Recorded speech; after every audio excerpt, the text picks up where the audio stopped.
কারোর বলছিলাম যেটুকু বলছি যে ম্যাথে যদি কারোর ডেরিভেটিভের আইডিয়াটা যদি এখন একটু আনক্লিয়ার থাকে তো একটু দেখেন, থাকতে পারে, সমস্যা নেই। এটা অ্যাকচুয়ালি কি মিন করে ওই ইকুয়েশন না, নাম্বার দিয়ে জাস্ট। তো ধরেন একটা ইকুয়েশন, এই লাইনটার ইকুয়েশন 3a, এটা একটা লাইন, এটা স্ট্রেট লাইন।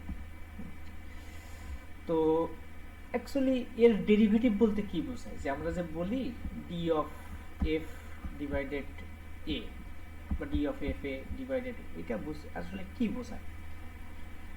ডেরিভেটিভের ক্ষেত্রে একটা জিনিস খুব ইম্পর্টেন্ট, ডেরিভেটিভ একটা লাইন বা একটা ফাংশন, এটা একটা ফাংশন বা একটা লাইন, লিনিয়ার ফাংশন, একটা ফাংশনের জন্য পুরা কোনো ডেরিভেটিভ হয় না।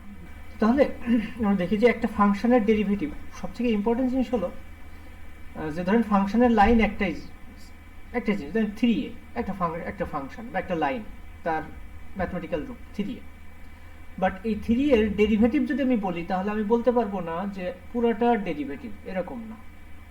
ডেরিভেটিভ হবে একটা পয়েন্টের, ডেরিভেটিভ হবে যে এই পয়েন্টের ডেরিভেটিভ কত, মানে সেন্স কত, এই পয়েন্টে সেন্সের রেট কত। জিনিসটাকে যদি একটা রিয়েল ওয়ার্ল্ড এক্সাম্পল দিয়ে বলি, একটা বাস আঁকানোর চেষ্টা করি, ছোটবেলায় আঁকাইতাম মনে আছে। তো একটা বাস চলতেছে ধরেন, হ্যাঁ, তো আমরা ধরেন যখন যশোরের দিক দিয়ে পদ্মা সেতু হয়ে যাচ্ছি, হ্যাঁ, তো তখন দেখা গেল যে বাস এভারেজ স্পিড কত চলতেছে, বাস যাইতে ধরেন আমাদের এখন 4-5 ঘন্টা সময় লাগতেছে, 4 ঘন্টা লাগলো, তো লাগে না, 6 ঘন্টাই ধরেন। তো এখন এই দূরত্ব খুব মনোযোগ দিয়ে দেখেন, এই দূরত্ব সে দেখা গেল যে 200 কিলো 250 কিলো এরকম যাচ্ছে, 200 কিলো যাচ্ছে। তাহলে এটা যদি আমি স্পিড দেখি তাহলে এভারেজ এটা ধরেন 6 দিলে কত হয় এখানে, 3 পয়েন্ট সামথিং, 30 পয়েন্ট সামথিং। তো এইটা গেল তার হলো এভারেজ স্পিড। কিন্তু সে কি সবসময় 30 কিলোমিটার পার আওয়ারে চলছে না, সে কখনো কখনো দাঁড়াইছে, 2টা স্টপে তো দাঁড়াই মনে হয়। তো তারপরে দেখা গেল যে কখনো ব্রেক করছে, কখনো সে দেখা গেল যে আবার জোরে অ্যাক্সিলারেটর দাবাইছে। তো তাহলে ওর যদি স্পিডের কার্ভটা দেখি, যে টাইমের সাথে সাথে এই 6 ঘন্টা টাইমের মধ্যে তার স্পিডের কার্ভটা দেখি, তাহলে প্রথমে দেখা গেল সে আস্তে আস্তে যাচ্ছে একটা স্পিড, এখানে ধরেন স্পিড তার বললাম যে 0 to 30 কিলোমিটার, সর্বোচ্চ দেখা গেল যে 50-60 কিলোমিটার সে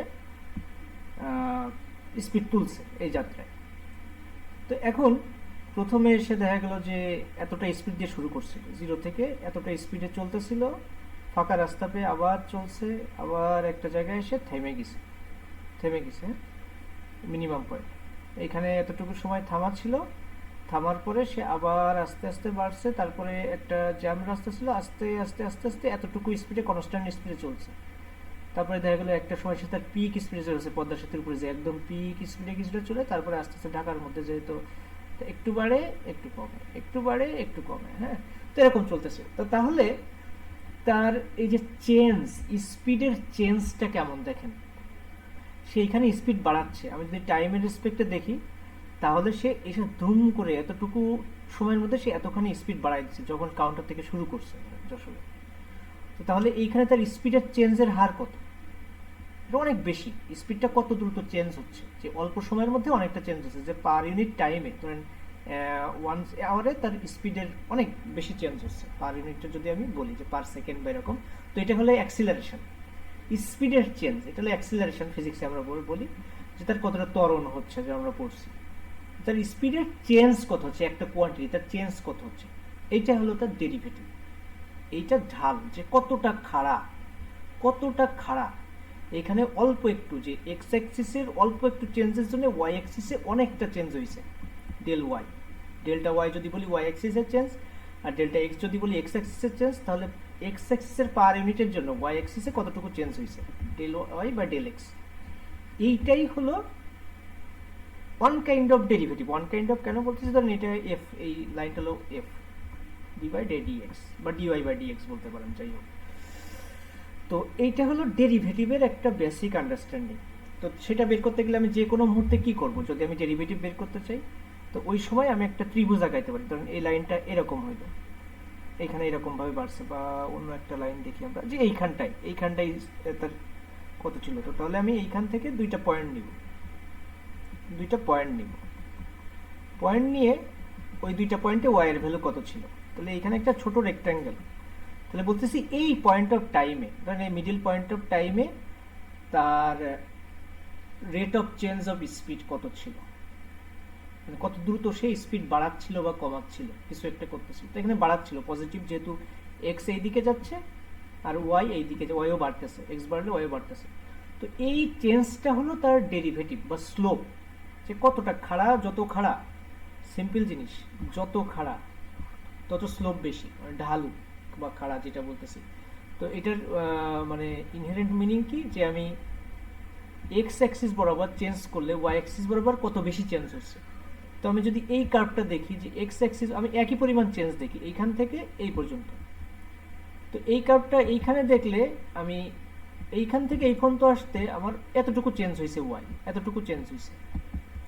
কিন্তু এই কার্ভটা যদি দেখি, ধরেন এই কার্ভটা এরকম গেল, এই কার্ভটা যদি দেখি তাহলে এক্স এইখান থেকে এইটুকু আসতে ওয়াই এতখানি চেঞ্জ হয়েছে, দ্যাট মিনস এইখানে ওয়াই এর চেঞ্জ বেশি, that means per unit x এর জন্য ওয়াই এর চেঞ্জ বেশি। এটা হলো সে হার বলে, পার ইউনিট এক্স এর জন্য ওয়াই, এটা হলো হার বা মানে আমাদের ম্যাথমেটিক্যাল ভাষায়, আর এটাকে মোদ্দা কথায় বলে স্লোপ। তাহলে যার স্লোপ যত বেশি তার এই এক্স এর সাপেক্ষে ওয়াই এর চেঞ্জের হার তত বেশি, দ্যাট মিনস এক্স অল্প একটু চেঞ্জ করলে ওয়াই তত বেশি চেঞ্জ হবে। আর ওইটাই হলো তার ঢাল, দ্যাট মিনস তার ঢাল তত বেশি, বা ঢাল তার ডেরিভেটিভ তত বেশি, মানে ঢাল ডেরিভেটিভ সেম জিনিস, গ্রেডিয়েন্ট ঢাল ডেরিভেটিভ সব সেম জিনিস, জাস্ট ম্যাথমেটিক্যালি কিছু স্পেসিফিক মিনিং আছে, ওইটা আমাদের দরকার নেই। এতটুকু কি বোঝা গেল? প্রশ্ন থাকলে বলে। যেমন এইখানে সে কমাচ্ছে, ব্রেক করতে করতে কমছে, তাহলে এখানে নেগেটিভ, এখানে সে কমছে স্পিডটা। এইখানে যদি না বোঝা যায় প্লিজ বলেন, বুঝছেন কি বুঝে নাই বলেন, এটা কি বোঝা গেছে? আরেকবার একটু বলুন। আচ্ছা, তো আমি একটা কোয়ান্টিটি চেঞ্জ করতেছি, ধরেন আমি স্পিডটা তুললাম, স্পিড একটু তুলতেছি, আবার একটু ঢিমা দিচ্ছি, আবার তুলতেছি, অনেক তুললাম, আবার একটু কমাচ্ছি, মানে একটা কোয়ান্টিটি চেঞ্জ হচ্ছে।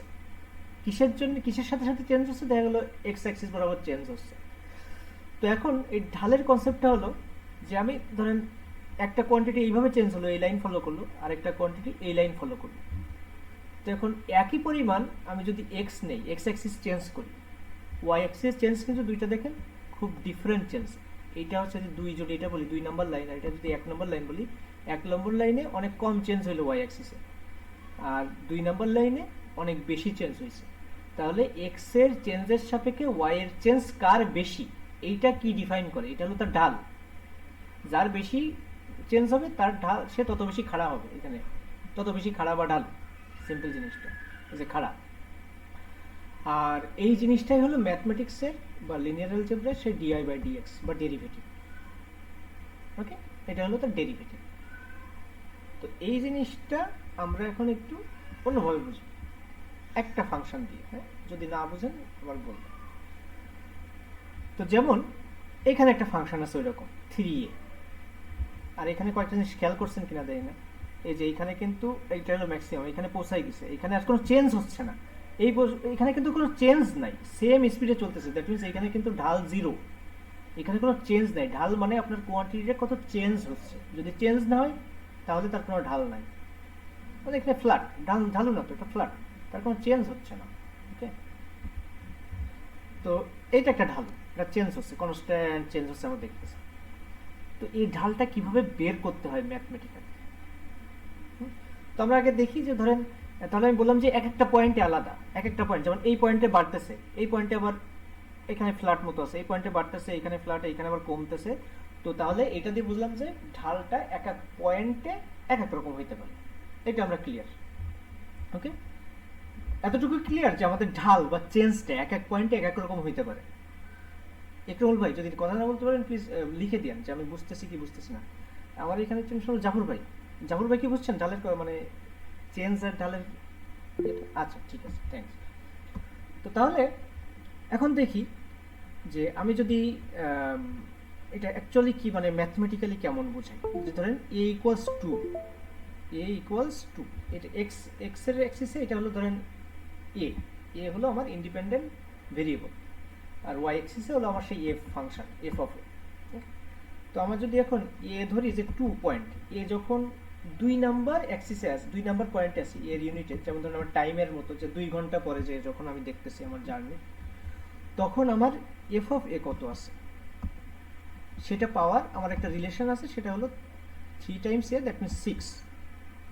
এখন ওই পয়েন্টে দাঁড়ায় আমি যদি অ্যাক্সিলারেটর চাপি, বা যেটা বলতেছি যে আমি এ কে একটু চেঞ্জ করলাম, যে 2.001 করলাম, যে অল্প একটু চেঞ্জ করলাম, এফ অফ এ কতটুকু চেঞ্জ হইল, এফ অফ এ তাহলে কতটুকু চেঞ্জ হইল। তো এফ অফ এ হবে হলো 6.003, আমরা যদি এটা মাল্টিপ্লাই করি তাহলে। তো এই যে চেঞ্জ, এইটুকুই হলো আমার দরকার, যে এ কতটুকু বা এ এক্স অ্যাক্সিস বরাবর কতটুকু চেঞ্জ হয়েছে। ওকে, এক্স আর এ এখানে সিনোনিম ধরতে পারে। তো আমি যদি এখানে এফ অফ এটাকে আমি বাদও দিয়ে দিই, আচ্ছা এটা আমার মনে হয় বুঝতে সমস্যার কথা না। তো তাহলে আমি ইন্ডিপেন্ডেন্ট যেটা আছে মানে এক্স অ্যাক্সিস যেটা আছে সেটাকে 0.001 বাড়াচ্ছি, ডেল এক্সটা 0.001, ডেল ওয়াইটা কত, ডেল ওয়াইটা হলো 0.003। দ্যাট মিনস আমি যদি বলি এরকম একটা জায়গায় এরকম, যে এটা হলো এক্স অ্যাক্সিসের চেঞ্জ, এটা হলো ওয়াই অ্যাক্সিসের চেঞ্জ। এটা হলো ধরেন আমি যদি এটা স্কেলে নাই, যদি আপনি এরকম চিন্তা করতে পারেন, এটা জাস্ট ওয়াই, এই চেঞ্জটা কত, এই চেঞ্জটা হলো 0.001, আর এই চেঞ্জটা কত, এই চেঞ্জটা হলো 0.003। তাহলে এখানে কত, del Y by del X কত হবে, অ্যাকচুয়ালি 3। দ্যাট মিনস এইটা হলো সেই ডিওয়াই বাই ডিএক্স, বা যেটা আমাদের ভাষায় এ হলো ইন্ডিপেন্ডেন্ট ভেরিয়েবল আর এফ অফ এ হলো সেই ডিপেন্ডেন্ট, তাহলে D F of A by D, এটা হলো 3। তাহলে আমরা এখানে এটা দিয়ে কি বুঝতেছি, যে যেখানে অ্যাট, এবং এখানে বলতে হবে at a equals to, A equals 2 পয়েন্টে যদি আমি এ কে 1 ইউনিট বাড়াই, এফ অফ এ 3 ইউনিট বাড়াই। ওকে, এখন এটার আরও একটা ফাংশন দিয়ে আমি করি। তো এটা যেহেতু একটা কনস্ট্যান্ট, এর স্লোপটা কনস্ট্যান্ট, দ্যাট মিনস এটা সবসময় 3। যদি আরও একটা পয়েন্টে নিই তাহলে ওইটা মানে তাও 3 পাবো আমি, ওই একে চেঞ্জ করলে। যদি আমি এই পয়েন্টে চেঞ্জ করি তাহলেও, আমি যদি এইখানেও চেঞ্জ করি 0.001, তাহলেও ওই এখানে 0.003 চেঞ্জ হবে। দ্যাট মিনস এর রেট অফ চেঞ্জ সবসময় সেম, এটা হলো কনস্ট্যান্ট লিনিয়ার। ওকে, লিনিয়ারের যে বৈশিষ্ট্য। আর আমি যদি একটা নন লিনিয়ার ফাংশন এখন দেখি, নন লিনিয়ার যদি একটা ফাংশন দেখি, যেমন আমরা ওই যে আমাদের ড্রাইভিং এর জন্য দেখলাম, তো ওই ফাংশনে আমি যদি এক জায়গায় চেঞ্জ করি, যেমন ধরেন একটা এক্সপোনেন্ট টাইপের একটা ফাংশন নিই, তো এর ঢাল বিভিন্ন জায়গায় বিভিন্ন রকম। যেমন ধরেন আমাদের এক্সপোনেন্ট টাইপের একটা ফাংশন যদি আমি নিই, তো দেখেন আমি যদি জাস্ট সিম্পলি বলি যে আমি এইখানে এই পয়েন্টটাতে আমি তার ঢাল বের করব, তাহলে এইখানে আমি আগে পিছে একটা ছোট ত্রিভুজ আঁকলাম, রেক্ট্যাঙ্গেল। এইখানে যতটুকু চেঞ্জ হবে, আর এইখানে যদি আমি সেম রেঞ্জের, আমি যদি আপনি গ্রাফ নিয়েও আঁকাইতে পারেন, যদি মানে বুঝতে সমস্যা হয় বা একটু পরীক্ষা করার দরকার হয়, তো এখানে যেটা হবে সেটা হলো অনেক বেশি চেঞ্জ, যেটা আমরা একটু আগেই বললাম। হ্যাঁ, তো ডিফারেন্ট পয়েন্টে ডিফারেন্ট অ্যামাউন্টে চেঞ্জ হইতে পারে, এটা হলো ডেরিভেটিভ। এবং এই ফাংশনটা ধরেন এটার একটা ফাংশন যেটা দিছে, এটা হলো এ স্কোয়ার, এটা হচ্ছে এ স্কোয়ার। ওকে,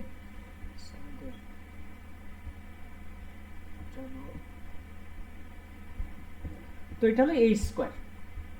তো নন লিনিয়ার ফাংশনের যেটা হয়, এটা আপনারা হিসেব করে দেখতে পারেন, যে ধরেন আমি বললাম আপনারা দুইটা পয়েন্ট নেবেন, এ ইকুয়ালস 2 আর ধরেন নেবেন হলো এ ইকুয়ালস 4 বা 5 কিছু একটা নেবেন।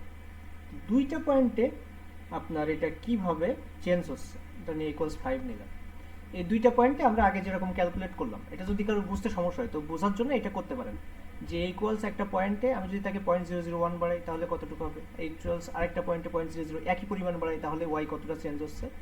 তো এইটার পার্থক্য, তাহলে এটা করলে যেটা হয়, এটা ক্যালকুলেশন দেওয়া আছে এখানে, যে এ ইকুয়ালস 2-তে এর ডেরিভেটিভ হবে, মানে আমি যদি এ কে 0.001 বাড়াই তাহলে ওর ডেরিভেটিভ হচ্ছে 4।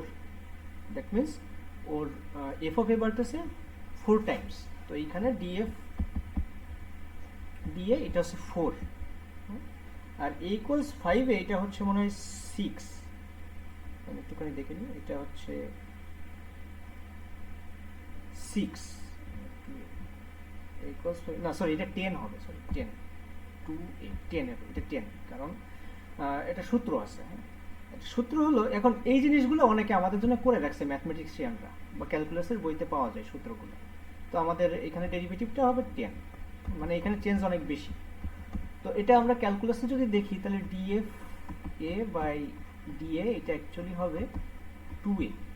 দ্যাট মিনস যদি একটা কোয়ান্টিটি থাকে x ইকুয়ালস n, তাহলে dy y ইকুয়ালস, এখানে বলে y equals x to the power n, তাহলে dy বাই dx হয় n x n মাইনাস 1।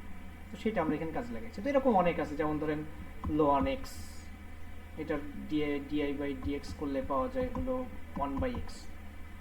তো এগুলো অ্যাকচুয়ালি পাওয়া যায় বইতে। জাস্ট আমার মেইন আপনাদের এখানে টেক হলো যে একটা ফাংশনের ইকুয়েশন যেমন জাস্ট ফিক্সড একটা জিনিস, ডেরিভেটিভ কিন্তু ফিক্সড জিনিস। ডেরিভেটিভ বিভিন্ন পয়েন্টে বিভিন্ন রকম হইতে পারে, নট অবভিয়াসলি অলওয়েজ হবে না। যেমন আমাদের লিনিয়ার ইকুয়েশনের ক্ষেত্রে আমরা দেখলাম যে এটা সবসময় সেম, কিন্তু এটা সবসময় হবে না, বিভিন্ন রকম হইতে পারে ডেরিভেটিভ। তো আমরা ডেরিভেটিভ দেখলাম।